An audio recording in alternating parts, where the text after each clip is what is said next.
स्त्री पर बुरी नज़र विनाश का रास्ता है। पढ़े और जाने कि स्त्री पर बुरी नज़र डालने वाला कितना ही बड़ा पुण्य का भागी हो, उसी वक्त उसका विनाश निश्चित है। आज के वक्त में स्त्री और एक वस्तु समझने वाली उस पर बुरी नज़र रखने वाले कितना भी बच जाए, पर ईश्वर के दंड से बचना नामुमकिन है। स्त्री पर बुरी नज़र विनाश का रास्ता है।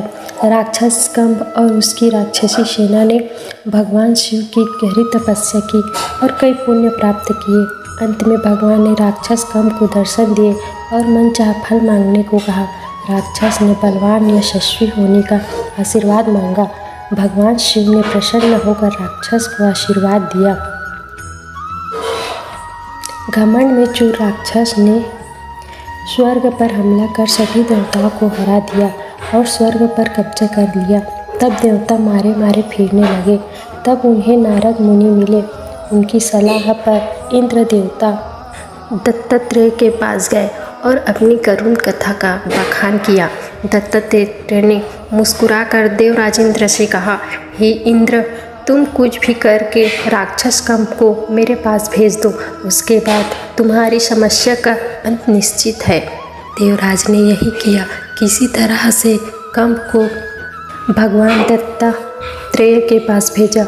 उस वक्त दत्तात्रेय के साथ माता लक्ष्मी बैठी थी, जिन्हें देख राक्षस मंत्रमुग्ध हो गया और उनका हरण कर राक्षस का कंब उन्हें अपने साथ ले गया।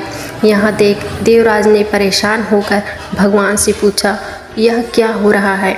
आप कुछ करते क्यों नहीं? भगवान ने कहा, तुम्हारे कारण हुआ, तुम ही जाओ और माता लक्ष्मी को सही सलामत लाओ।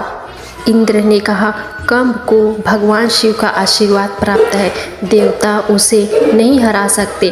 तब भगवान ने कहा, राक्षस कंब में भावनाओं में बहकर परे स्त्री का स्पर्श किया है और उनकी इच्छा विरुद्ध उनका अपहरण किया है। अब उसके सारे पुण्य पाप में बदल चुके हैं। वह अत्यंत ही निस्सहाय है और निर्बल है।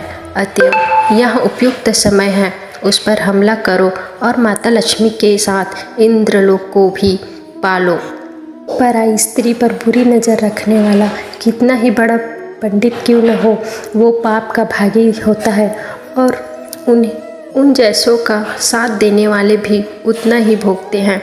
अब बुराई की सीमा ने सभी बंधन तोड़ दिए हैं और इस कलयुग का अंत नज़दीक है। इसलिए आज कल महिलाओं पर अत्याचार बढ़ रहे हैं, क्योंकि महिलाएं ही दुनिया को पापियों से मुक्त करा सकती है। स्त्री पर बुरी नज़र विनाश का रास्ता है, आज के वक्त का सच है।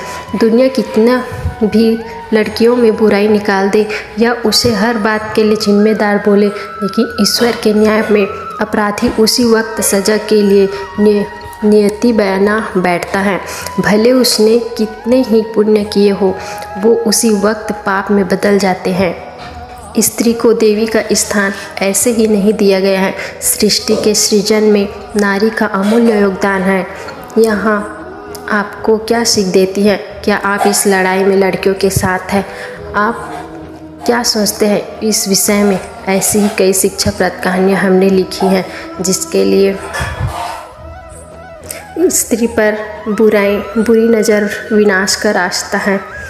यह आपको कैसी लगी कमेंट में अवश्य बताएं। धन्यवाद।